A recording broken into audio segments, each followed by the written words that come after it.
My mother was always there. Then the tree was there. The limbs couldn't be my clubs, my barricade, nothing. I forgot in the tree, my leg, stuck.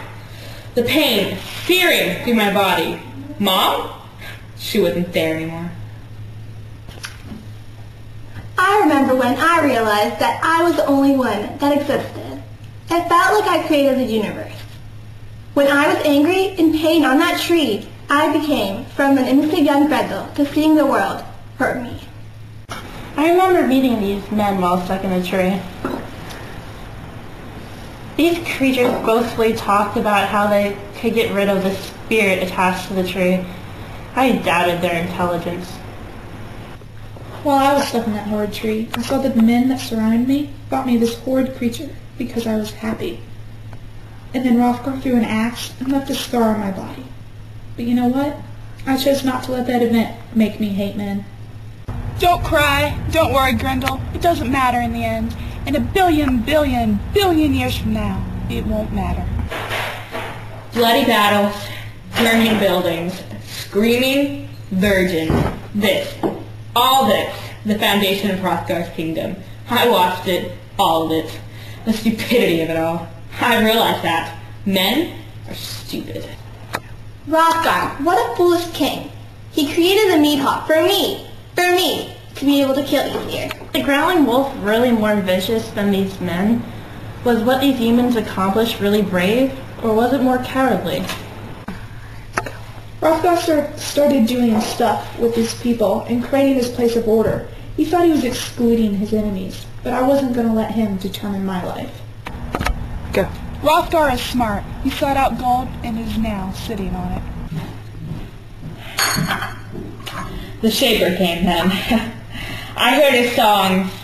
They made me think, they made me wonder. His songs. They made me want to be human, to be accepted by humans, to be loved by humans. The Shaper made me realize that. Damn him. He came for me, for my entertainment. He was exactly what I needed. Even though he lied in his song, and I knew it, I still enjoyed them. It was speaking more lies than it was truth. I doubted its motives. The Shaper made me want to belong, but I realized that I was not here to belong. I was here to be the bane of their existence.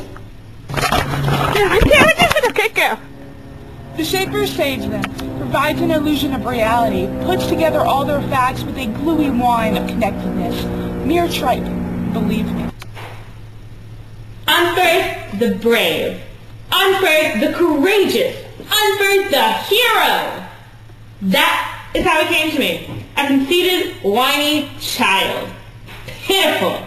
Pitiful. Unferth and the rest of his kind. Pitiful. What did he prove to me? What did he succeed at? Pitiful. Was this heroism Unferth was talking about? He once should die a hero, but is death really courageous? Unferth, he was not my favorite. I didn't look like his attitude. It was up to me to let him be a hero. Or not. I decided for him not to be. Unferth took it upon himself to believe that I would kill him and make him a hero and me a monster.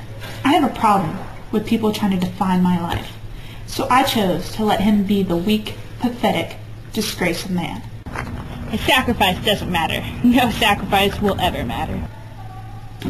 Well, Theo, I was going to kill her. Really, I was. But what would have been the point? They wouldn't have learned a thing. One more body would have meant nothing. Empty pleasure. Pointless pleasure. I could have killed her. I could have. It was also in my hands. But it wouldn't have made a difference. You're right, and since it meant nothing, I made a decision to do nothing, to the beauty that served the King Hrothgar, without any ifs, ands, or buts. Did these men really know reality? I figured I could teach them about this cruel world by killing this precious wife. I wanted to kill her, but I didn't want to kill her. The men think of me as this mindless, cruel monster. But, you know, I wanted to mix things up a bit, so she lives. Chicken!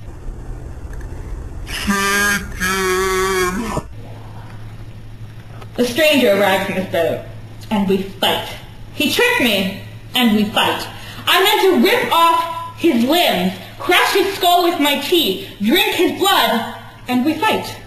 I learned that night, through that experience, I am not invulnerable. It was an accident, but I am not invulnerable. I didn't know he was pretending to be asleep. He tricked me, and then I didn't know there was blood, so I slipped. It was all in his favor, and luck was on his side. Did he have wings? Was the meat hall alive? That night I was unsure of this reality. I saw the stranger arrived, and he was being a pompous shit-ass, and I wanted to go home. But I wasn't going to let him define my life. So I went and I attacked. And he grabbed my arm, and off it went. I wanted to go home because I saw my life slipping away. He wanted me to sing. He made me sing. I control my life. Yeah. Nothing will come of it. A brief pulsation in the black hole of eternity. The animals. Evil, mocking things. Though they are so mindless, as I watch life escape me, they humiliate me, infuriate me, sicken me. My life is going now, leaving my empty, hairy husk behind. I chose to leave this world. Beowulf was to win, and I let him. He was to be a hero. Those animals came to watch me die, and they saw. As my life starts to slip away, I realize I've led a full life. And I have lived the way I wanted to live. And I'm scared of what will come next. Death is here. Dark, dreary death. But is this joy I feel? Pick an apocalypse. Any apocalypse. A sea of black oil and dead things. No wind. No light. Nothing stirring. Not even an ant. A spider. A silent universe. Such is the end of the flicker of time, the brief, hot fuse of events and ideas set off accidentally and snuffed out accidentally by man.